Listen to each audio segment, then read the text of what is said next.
Buenas noches a todos. Buenas noches a todos. Están dormidos ya, la lluvia nos tiene arrulladitos. Muy bien, vamos entonces a abrir en Mateo. Bienvenidos todos una vez más.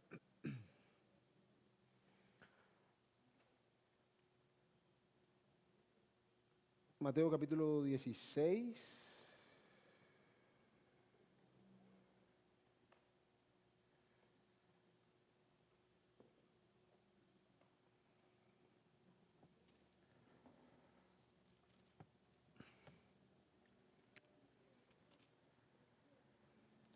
Versículo 13 leemos.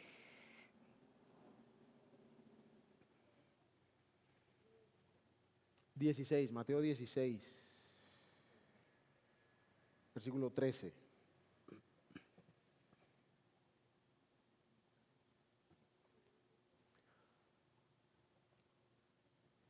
¿Lo tenemos? Dice entonces, cuando Jesús llegó a la región de Cesarea de Filipo, preguntó a sus discípulos, ¿quién dicen los hombres que es el Hijo del Hombre? Y ellos respondieron, unos Juan el Bautista, otros Elías, pero otros Jeremías o alguno de los profetas. ¿Y ustedes quién dicen que soy yo? Les preguntó Jesús. Simón Pedro respondió, tú eres el Cristo, el Hijo del Dios viviente. Entonces Jesús le dijo, bienaventurado eres Simón, hijo de Jonás, porque esto no te lo reveló carne y sangre, sino mi Padre que está en los cielos. Yo también te digo que tú eres Pedro, y sobre esta roca edificaré mi iglesia, y las puertas del Hades no prevalecerán contra ella. Yo te daré las llaves del reino de los cielos, y lo que ates en la tierra será atado en los cielos, y lo que desates en la tierra será desatado en los cielos. Entonces ordenó a los discípulos que a nadie dijeran que Él era el Cristo. Que el Señor nos bendiga por medio de su palabra. Vamos a orar una vez más antes de continuar.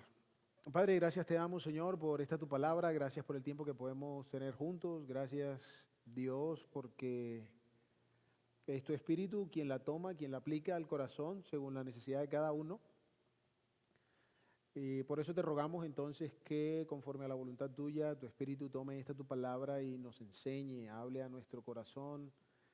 Si hay necesidad de salvación, que haya pecadores arrepentidos, que tu pueblo sea edificado, que los débiles sean fortalecidos. En fin, Señor, que cumplas tus propósitos y glorifiques tu nombre en medio de los tuyos a través de tu palabra. Rogamos que nos guíes a través de ella, sabiendo que la sabiduría viene de ti, no de nosotros. Y que estas palabras tuyas son fieles y verdaderas y hace bien todo corazón al estar atentos a ella. En Cristo oramos entonces dándote las gracias y confiando en tu dirección. Amén. Muy bien, estamos entonces hablando de la iglesia. Comenzamos aquí en Mateo, donde está la primera mención acerca de lo que la iglesia, o bueno, no acerca de lo que la iglesia es el primer lugar que encontramos en la Escritura donde se habla de la iglesia como tal. Y hemos visto entonces, o lo que estamos haciendo es mirar cómo los textos nos van ilustrando y nos van dando información, nos van dando sentido, nos van comunicando cuál es el pensamiento de Dios acerca de la iglesia, qué es lo que Dios quiere, cómo la ha diseñado, etcétera, etcétera.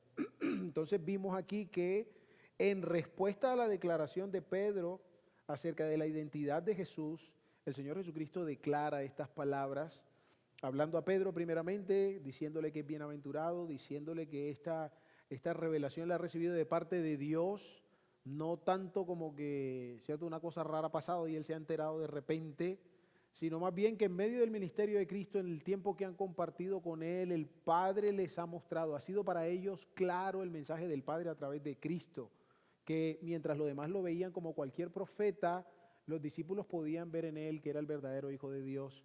Un par de capítulos atrás, cuando el Señor entra a la barca, ellos lo declaran, cuando Él calma la tormenta y salva a Pedro de ahogarse, ¿es cierto? Verdaderamente este es Hijo de Dios. Par de capítulos más adelante va a volver a hacerse esta declaración acerca de Cristo. Verdaderamente Él es Hijo de Dios. Y aquel centurión en la cruz, ¿recuerdan? al verlo morir de la manera que murió, dice verdaderamente, verdaderamente. Entonces es como a través de la persona de Cristo, los discípulos y Pedro en particular han podido ver quién es Jesús. Y expresa Pedro su confianza en Jesús a raíz de la identidad suya. Entonces el Señor dice, yo también te digo que tú eres Pedro y sobre esta roca edificaré mi iglesia y las puertas del Hades no prevalecerán contra ella. Y terminamos mirando unas cosas ahí la vez pasada. Bueno, comenzamos más bien porque estuvimos hablando, fue aclarando esta idea del reino de los cielos y el reino de Dios un poco. Pero ¿qué recordéis de lo que vimos la vez pasada? Dice sobre esta roca. Entonces dijimos que la iglesia tiene un fundamento y eso lo comprobamos allá en Efesios 2:20, donde habla de que Cristo mismo es el fundamento y los apóstoles y profetas quedaron en el fundamento o son parte del fundamento de la iglesia. Vimos que este fundamento es firme, ¿cierto? El Señor dice sobre esta roca, independientemente del uso de la palabra. El tema es que el Señor está mostrando, está ejemplificando, diciendo de esta manera, con base en esto, así es como yo voy a edificar mi iglesia, sea que la palabra signifique una roca o un peñasco. Complemento con lo que decíamos, que lo que el Señor está tomando en medio de esto es poniendo a Pedro como una ilustración de cómo él edificaría su iglesia. El énfasis parece tener que ver más con el cómo el Señor va a edificar su iglesia, y eso lo hará por medio de la confianza que los hombres ponen en la declaración acerca de la identidad de Cristo, lo que nos compartía un poco Thanos ahorita, ¿cierto? De entender quién es Jesús, de poner la confianza en Él, y de esa medida los hombres o la iglesia de Cristo será edificada. Luego, edificaré, dijimos entonces que la iglesia no es algo que está hecho desde que Él comenzó, sino que es algo que está en crecimiento, algo que está progresando, algo que está en proceso, que por la manera como el Señor habla fue algo que comenzó después de que el Señor declaró eso. Porque Él dice, sobre esta roca edificaré, o sea, más adelante voy a edificar mi iglesia. ¿Qué creemos? Que eso pasó en Hechos 2, donde iremos en un rato. Y también dijimos que todo esto nos dice que Cristo es el arquitecto y constructor de la iglesia, porque Él dice, yo edificaré. Él es quien está dándole forma y llevándola a su estado final, ¿cierto? Completándola. Pero vamos a seguir mirando unas cosas aquí antes de movernos a otro texto. El Señor dice entonces que sobre esta roca edificará ¿qué? Mi iglesia. ¿Ese mi qué significa? Eso es un pronombre posesivo, eso indica pertenencia. El Señor dice, edificaré la iglesia o edificaré una iglesia. Él dice, edificaré mi iglesia. Edificaré mi iglesia. Entonces, ¿qué tiene la iglesia? Dueño. La iglesia tiene un dueño, tiene un propietario. ¿Y quién es ese propietario? El pastor, el líder, el anciano, lo que sea. No. La iglesia solo tiene un propietario, solo tiene un dueño, y ese dueño es Cristo. Ahorita nos hablaba del apóstol Pablo, Thanos, y ya lo estoy. Y quizá fue uno de los más prominentes en la edificación de la iglesia, ¿cierto? Pero ustedes nunca escuchan a Pablo, con todo y que Pablo sí decía mi evangelio. Pablo nunca dijo mi iglesia. Pedro nunca dijo mi iglesia. Ninguno de los apóstoles se refirió a la iglesia de Cristo como si fuera suya. Antes, la comisión de Pablo en Hechos capítulo 20, ¿cuál fue? A los ancianos. Echen ojo, tengan cuidado de cómo trabajan, ¿dónde? En la iglesia de Dios. Esto no pertenece a los hombres. Entonces miren, podemos tener Una buena reflexión ahora entonces en cuanto al funcionamiento, si se quiere, a cómo se desarrolla la iglesia, porque la iglesia no le pertenece a los hombres, a ninguno en particular. La iglesia le pertenece a Cristo. De manera que cuando se nos hablaba ahora, los hombres son llamados a creer en el Evangelio, a poner su confianza en Jesús y en consecuencia son añadidos a la iglesia y son parte de la iglesia. Ellos no están o no deberían estar, o el llamado del Evangelio no es a estar detrás de ningún hombre, ni venir a consagrar la vida a ningún hombre, sino a Cristo. Qué peligroso es entonces para la iglesia cuando la tomamos a título personal. Hay una diferencia en tener sentido de pertenencia y apropiarse de algo. Son dos cosas distintas. Nosotros, como veremos en el futuro, cuando ponemos la fe en Cristo, somos hechos parte de la iglesia, y creo que vamos a decir algo de eso ahorita, y eso hace parte ahora de la identidad del redimido, de aquel que ha nacido de nuevo, de aquel que pone su confianza en Jesús. La iglesia no es un club, no es la cosa de los días de reunión, no. La iglesia es parte de lo que soy, porque ahí fue donde Cristo me puso, Él me unió a la iglesia. Hay un sentido de identidad asociado a eso. De manera que cuando se habla de la iglesia, por decirlo en una frase muy coloquial, ¿a quién tiene que dolerle lo que pase con la iglesia? ¿A quién tiene que dolerle? A todos, a mí. No es que así, no, el anciano mirará a ver qué hace, ¿no? Allá el líder, allá el pastor, allá fulano. ¿No? La iglesia tiene que dolernos a todos, porque todos somos parte de ella. Hay que tener sentido de pertenencia. Pero apropiarse de la iglesia es una historia totalmente diferente. Tratar con la iglesia o vivir en la iglesia como si la iglesia me perteneciera, ya es una cosa totalmente diferente. Y por eso encontramos en las escrituras, particularmente con los líderes, ¿no? La escritura denuncia abierta y claramente acerca de los falsos maestros que enseñan no lo que la Biblia dice, sino lo que quieren. Aquellos que se apoderan de la iglesia, ya Juan nos habla un tal Diótrefes, ¿no? Que se ponía delante de los hermanos y estorbaba a todo el mundo y en la iglesia tenía que hacerse lo que él quisiera. El apóstol Pablo amonesta a aquellos que quieren ponerse delante, ¿no? E imponerse en medio de los hombres. Pablo dice, no, así no es. De hecho, si continuamos la lectura aquí en Mateo, por allá capítulo, no se vayan, capítulo 19, al final, aunque los énfasis son diferentes, ¿no? Pero quiero ilustrar esta idea. El Señor dice, pero muchos primeros serán últimos y últimos primeros. Y en el 20:16 dice, así los últimos serán primeros y los primeros últimos.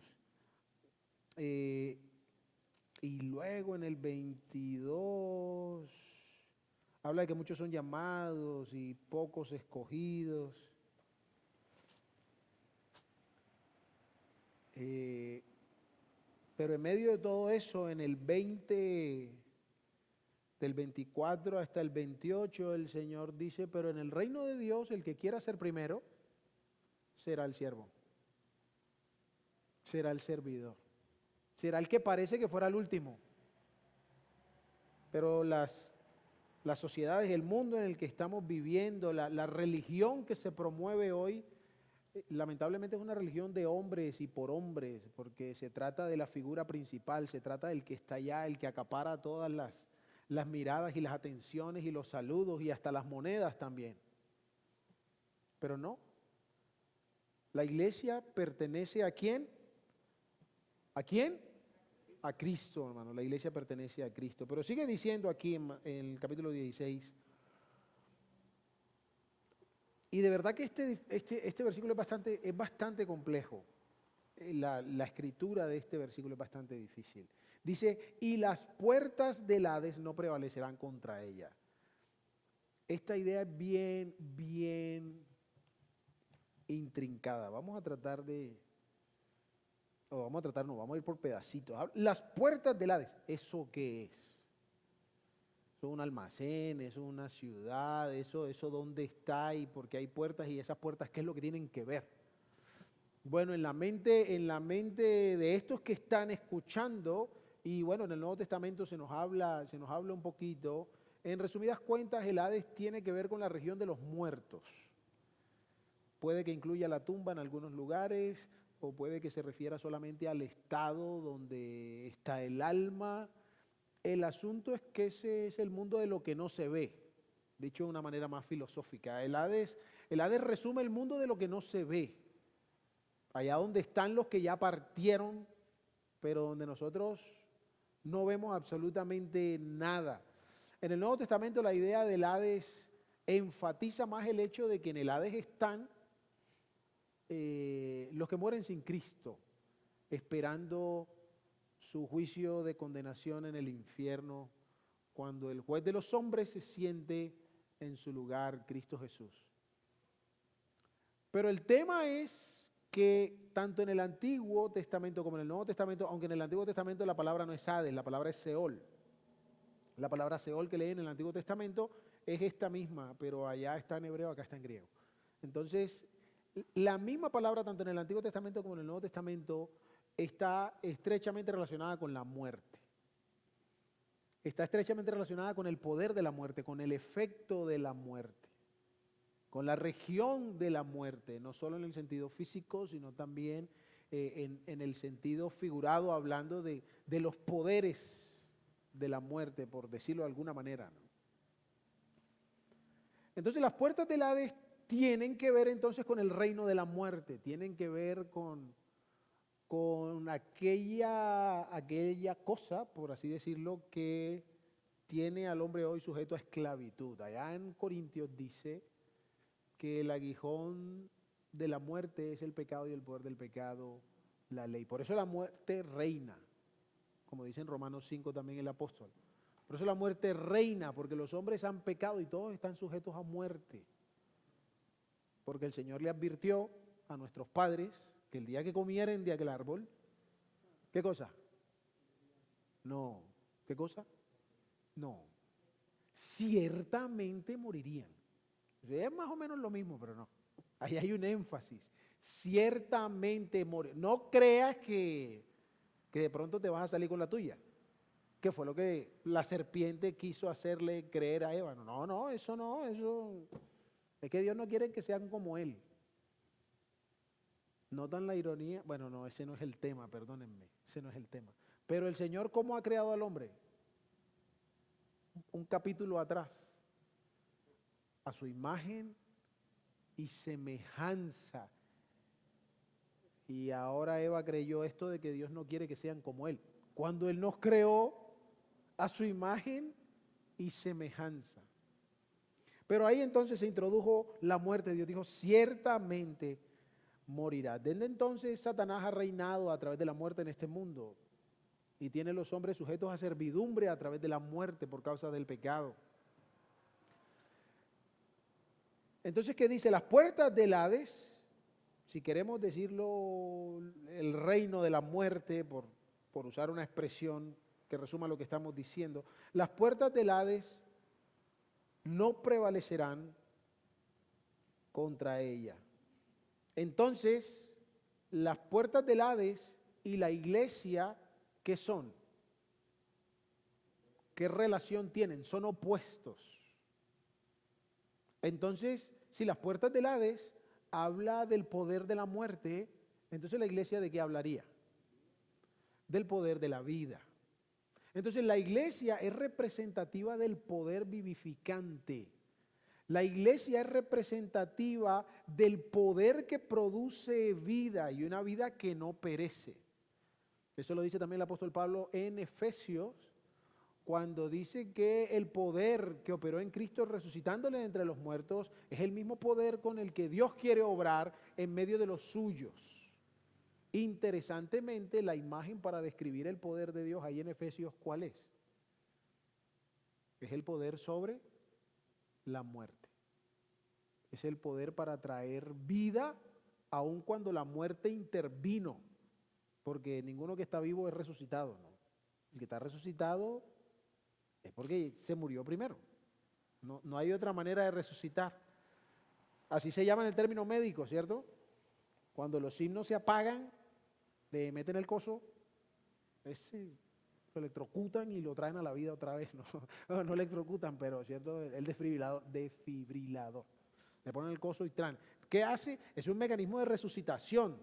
Ah, ¿verdad? Que aquí está la enfermera jefe. ¿Cierto? Así se llama eso. Eso es una herramienta de resucitación. De traer para acá otra vez los signos vitales. Entonces la iglesia es representativa del poder que vivifica, del poder que da vida, de un poder que está por encima de la muerte. ¿Sí o no? Porque dice que las puertas del Hades no ¿qué? No prevalecerán, no se enseñorearán, no estarán sobre la iglesia. ¿Se refiere eso a la iglesia? Este pasaje está complicado. Lo primero que vamos a decir es, a través de esto, que la iglesia entonces también es imperecedera. La iglesia no tiene fecha de vencimiento. Y el resto del Nuevo Testamento nos dice eso, nos confirma eso. Un día estaremos para siempre con el Señor. No más llanto, no más dolor, no más lágrimas, no más decepción, no más tristeza, no más violencia, no más corrupción, no más hollín, no más jorín, dice allá el texto, ¿no? La iglesia no perece. Y luego vamos a mirar otras formas que confirman esto, otras cosas que el Señor dice acerca de la iglesia que confirman que la iglesia no perece. En Efesios 5 miraremos una más adelante. Entonces la iglesia es representativa del poder vivificante y la iglesia es imperecedera. La iglesia no muere. Pero hay un asunto interesante que por eso les decía que aún para los que saben del idioma, digo los idiomas originales, es complejo el texto porque el Señor, ¿qué es lo que está diciendo? He aquí que tú eres Pedro y sobre esta roca edificaré mi iglesia. Entonces, ¿cuál es el objeto de la oración? La roca. Y las puertas del Hades no prevalecerán sobre ella. Entonces, ¿quién es ella? La roca o la iglesia. Y parece ser que puede aplicarse también a la roca. Ahora, supongamos que la gramática nos limite a la iglesia únicamente y está todo perfecto. Pero eso no cambia el hecho de que, bueno, entonces volvamos atrás un poquito. ¿Cómo el Señor va a edificar la iglesia? A través de hombres que confiesan, hombres y mujeres, ¿no? Que confiesan su confianza en la persona de Cristo, entendiendo quién es Él. ¿Y qué fue lo que vino Cristo a hacer? ¿Qué dice Hebreos capítulo 2? Un montón de cosas, dice Hebreos capítulo 2. No, hay un poco de versículos en Hebreos capítulo 2. Pero, muy bien. Ahora no está en el 2. No, si está en el 2, claro. Versículo 14. Así que por cuanto, Hebreos 2.14, Hebreos 2.14.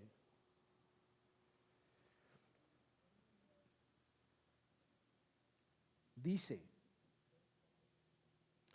así que por cuanto los hijos participan de carne y sangre, también Jesús participó de lo mismo. ¿Para qué? Esta es la parte en la que ustedes leen también y me acompañan, ¿no? ¿Para qué? ¿Para destruir qué?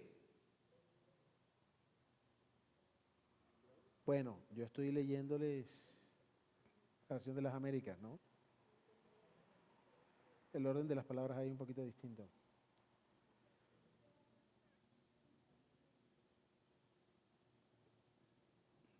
Así que por cuanto los hijos participaron de carne y sangre, él también participó de lo mismo. ¿Para qué?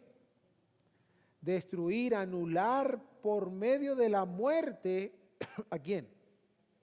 al que tenía el imperio de la muerte, esto es al diablo, y librar a todos los que por temor de qué?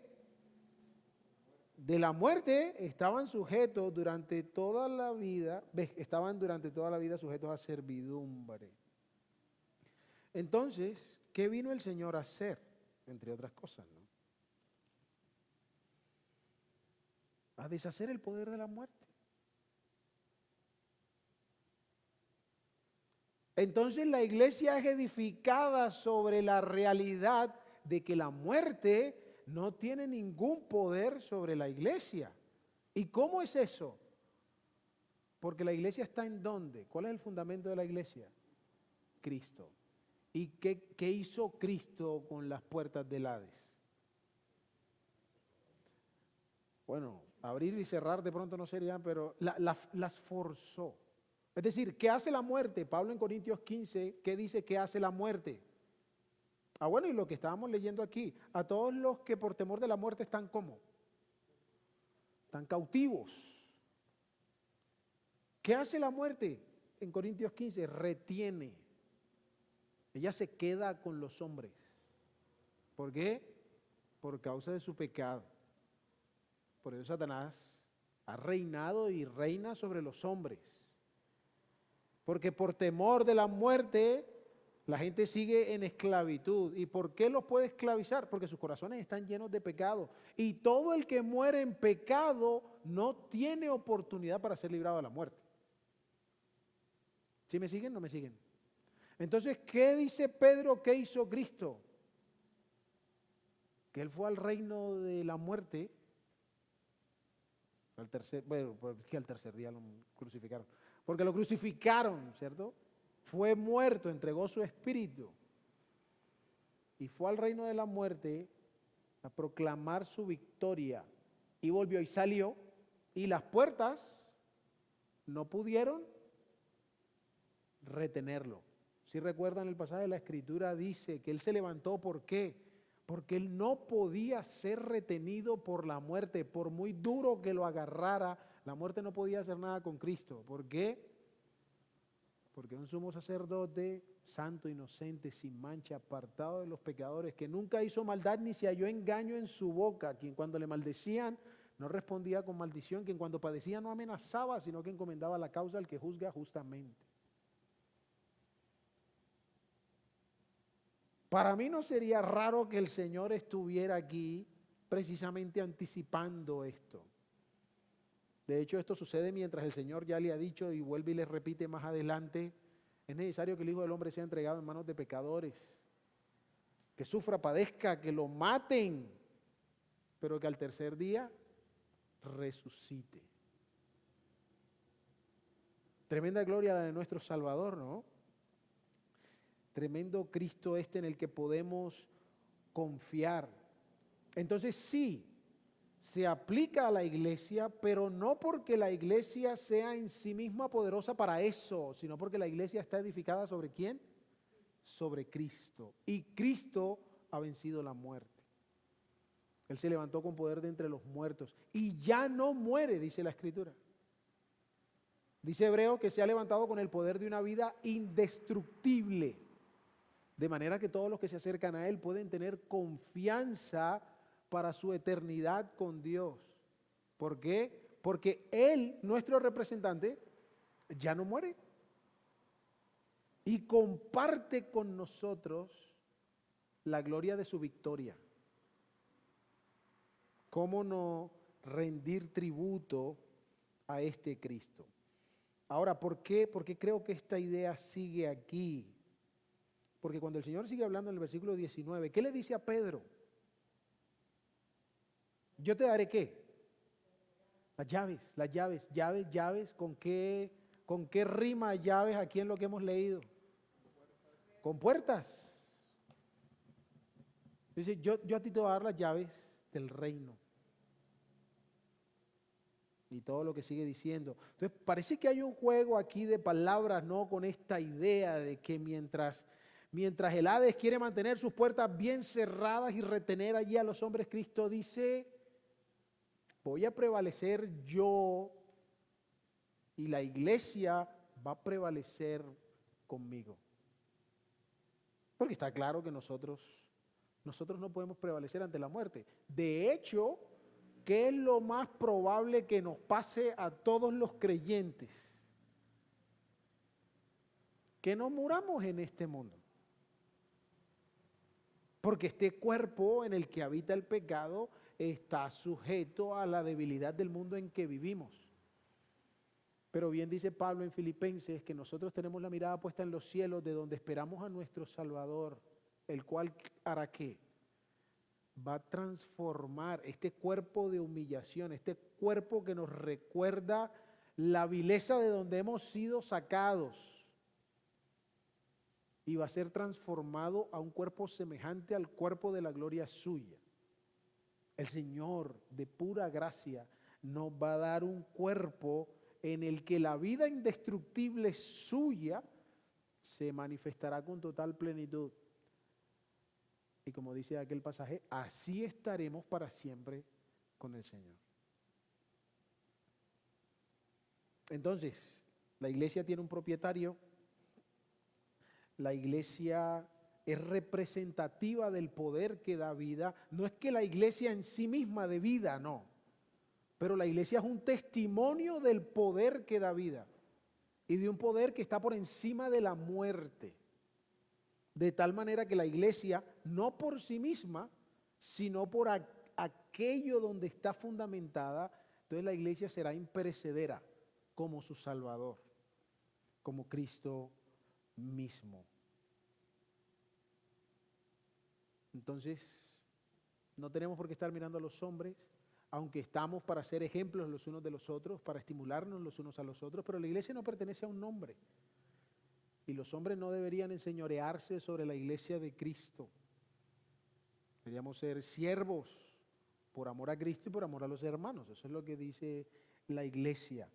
Pero estas últimas descripciones, hermanos, nos dan confianza para ir adelante, porque a veces pasan cosas y nos asustamos y nos da miedo. Y entiendo, las cosas en este mundo podrían turbar, pero estamos en uno que tiene un poder por encima de la muerte. O sea, ¿qué es más grave que la muerte? Y este en quien confiamos, en quien estamos edificados, ha vencido la muerte.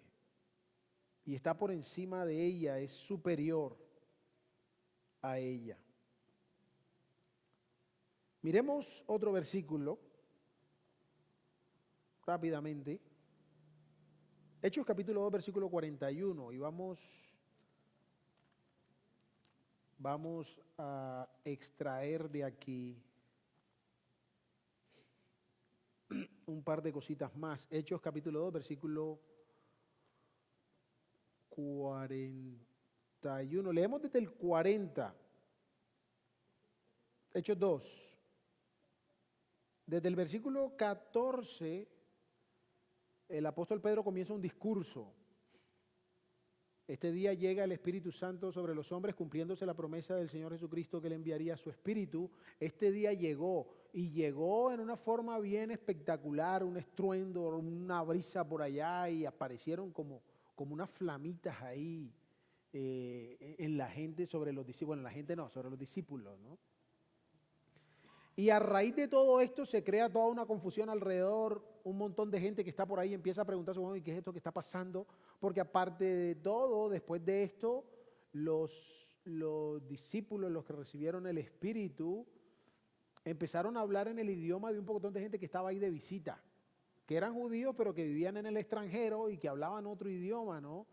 Y estos discípulos empezaron a hablar en los idiomas de ellos, entonces algunos de ellos están como borrachos o lo que sea. Y Pedro dice, no están borrachos. Y empieza a explicarles a este pocotón de judíos cómo Dios estaba cumpliendo las promesas hechas a sus padres acerca de la venida del Espíritu, pero por causa de la persona de Cristo, a quienes ellos habían matado. Y se los dice así, ustedes lo mataron. Pero este que ustedes mataron es el que ha hecho esto. Y es el que Dios ha puesto como Señor y Cristo. Entonces, después de tremendo discurso vehemente y contundente, dice versículo 40, y Pedro con muchas palabras testificaba solemnemente y les exhortaba diciendo, sean salvos de esta perversa generación. Entonces, los que habían recibido su palabra fueron bautizados y se añadieron aquel día como 3,000 almas. Entonces, lo primero que tenemos aquí, o lo primero que quiero ilustrar más bien, es este paralelo que tenemos con Pedro, y Pedro siendo el representante o la ilustración de cómo el Señor edificaría su iglesia. En la medida que los hombres expresan su confianza en quién es realmente la persona de Cristo, que ponen su confianza en el Cristo que la Biblia describe, no en el que ellos quieren ni en el que se imaginan, sino en el que está descrito aquí en la Biblia. Pedro los acaba de acusar de que ellos mataron a Jesús Nazareno. Y sí, pero para muchos de ellos, Jesús Nazareno era hasta un revoltoso, buen tipo, ¿no? Unos milagros y tal, pero para muchos de ellos no era el Hijo bendito de Dios. Como decía ahorita, pues, hermano, o sea, para que un judío reconociera a Jesús como el Mesías, como un Señor, un trabajo difícil porque bastante que lo rechazaron. O sea, su imagen acerca de él era totalmente distinta. Y ahora Pedro les recuerda, sí, ese que hace como mes y medio mataron, ese es el Mesías prometido. Y ese es el que ha entregado el Espíritu Santo. Y esto que ustedes ven es lo que Dios ha hecho a través de él. Así que arrepiéntanse y crean en él. Sean salvos de esta perversa generación poniendo su confianza en Jesús. En ese Jesús, el Nazareno, el despreciado. ¿Y qué pasó aquí? Mucha gente, ¿qué hizo primero? Recibieron su palabra y fueron bautizados y se añadieron. ¿A qué se añadieron? A los discípulos de Cristo. Pero, según lo que leímos allá en Mateo, fueron añadidos a la iglesia de Cristo. A la iglesia de Cristo. Entonces, rescatemos algunas verdades de aquí en este primer versículo. El próximo versículo lo dejaremos para la próxima semana, si el Señor así permite. Entonces dice primero, entonces los que, y al final dice, y se añadieron 3,000 almas, 3,000 personas. Entonces, ¿qué es la iglesia?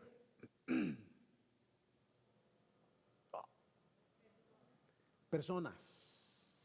La iglesia no son recintos, la iglesia no son costumbres, la iglesia son personas, porque ¿quiénes fueron añadidos?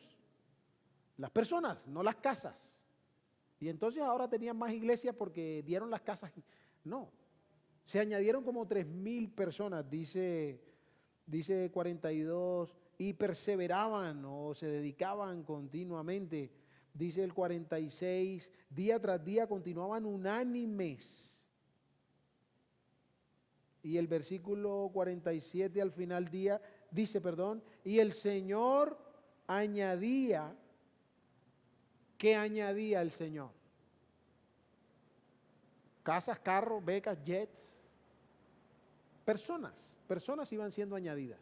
Personas iban siendo añadidas. Entonces, lo primero es que la iglesia no son los recintos. La iglesia no es este lugar. Este lugar nos sirve para juntarnos. Pero este lugar no es la iglesia.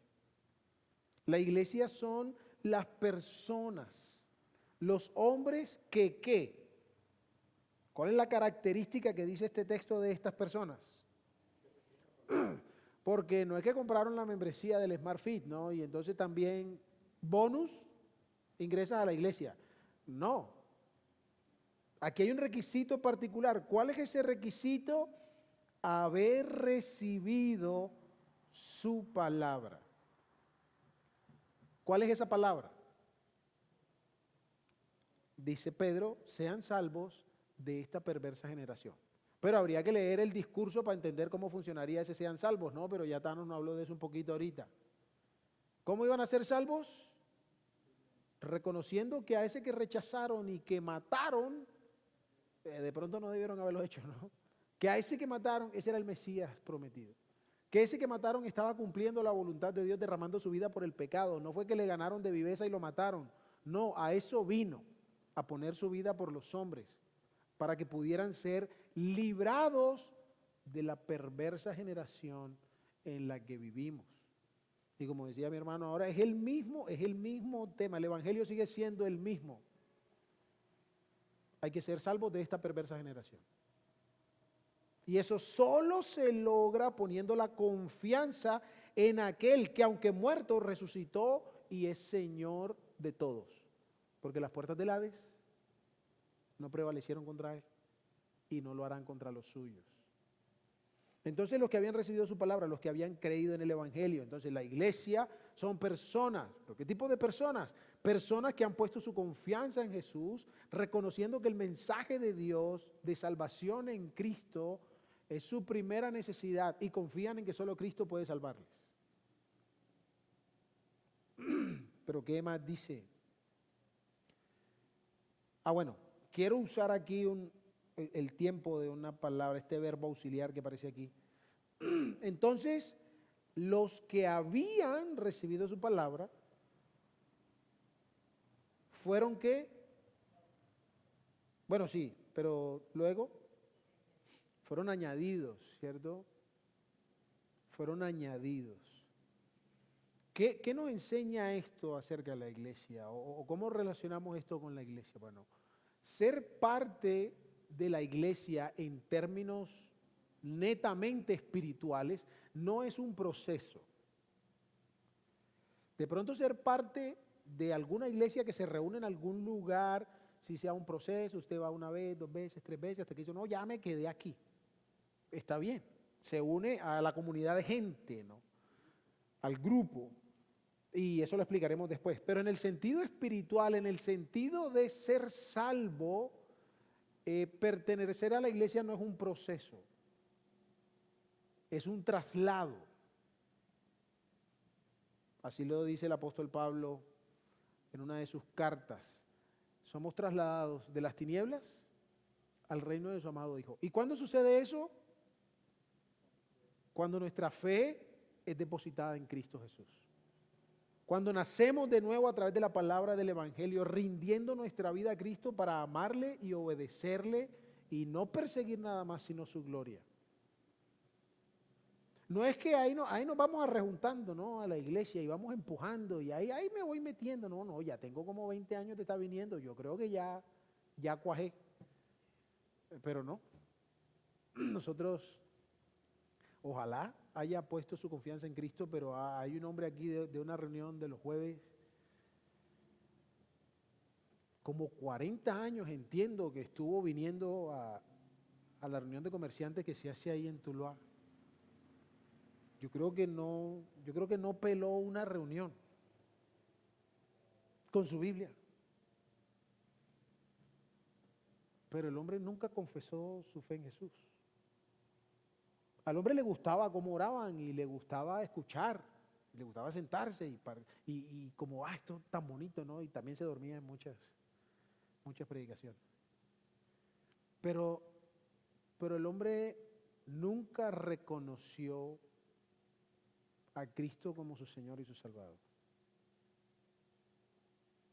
Ojalá lo haya hecho, repito, es mi anhelo y es muy triste pensar eso. Pero lo que quiero decir es esto. Si no puso su confianza en Jesús, 40 años de congregarse, ¿para qué le sirvieron?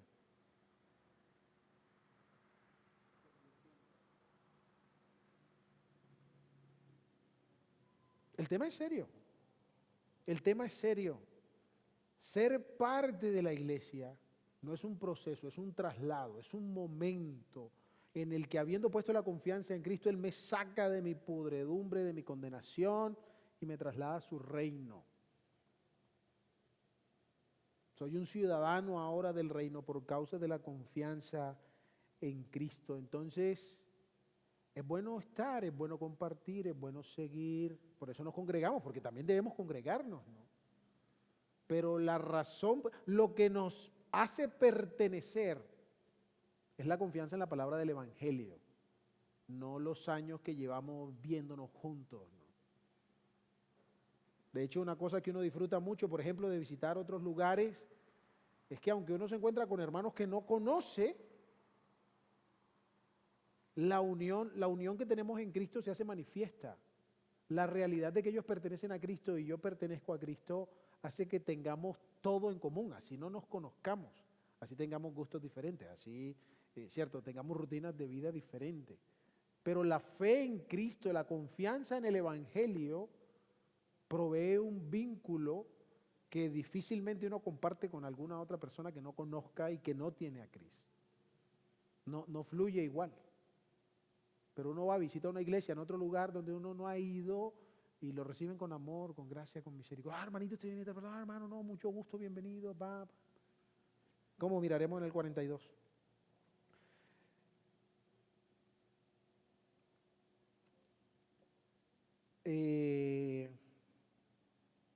Vamos a dejar hasta ahí.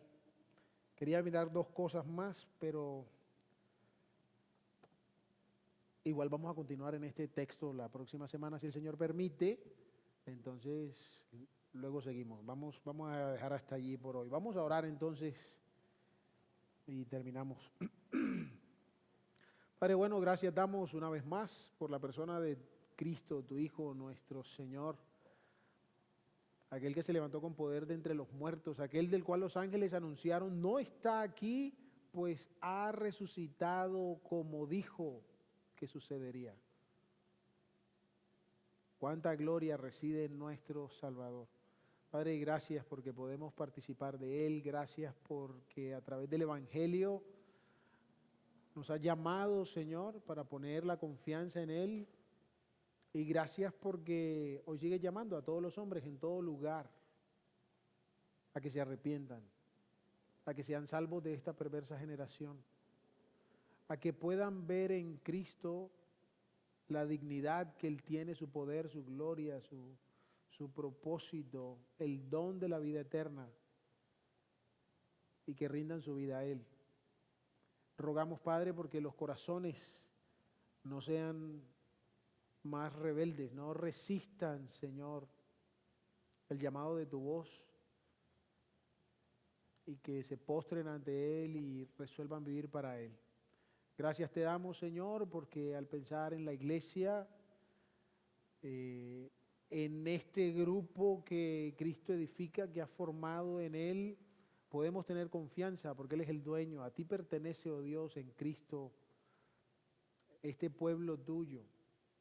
Gracias, Padre, porque podemos ser advertidos acerca de no apoderarnos, apropiarnos de lo que no nos pertenece, antes a vivir en esto con la confianza de que quien gobierna sobre nosotros puede dirigirnos y llevarnos donde Él quiere. Padre, gracias porque es por Él que tenemos esperanza para el futuro, sabiendo que aunque la muerte toque este cuerpo físico, la promesa de la resurrección en Él está también para nosotros y una eternidad en tu presencia. Padre, que estas cosas animen nuestro corazón, nos estimulen a vivir más consagrados a ti, a hacer luz, a comunicar a Cristo de mejor manera cada día. Gracias por la vida de cada uno. Rogamos por los que nos pudieron estar hoy. Por Sofi con nosotros, bendícela, Señor, su familia, y que su corazón siga abierto y dispuesto a tu palabra. Y que cada uno de nosotros pueda seguir creciendo a la imagen de tu Hijo, nuestro Señor Jesucristo. Por quien oramos dándote las gracias, oh Dios. Amén. Que el Señor les bendiga, hermanos. Hasta la próxima semana.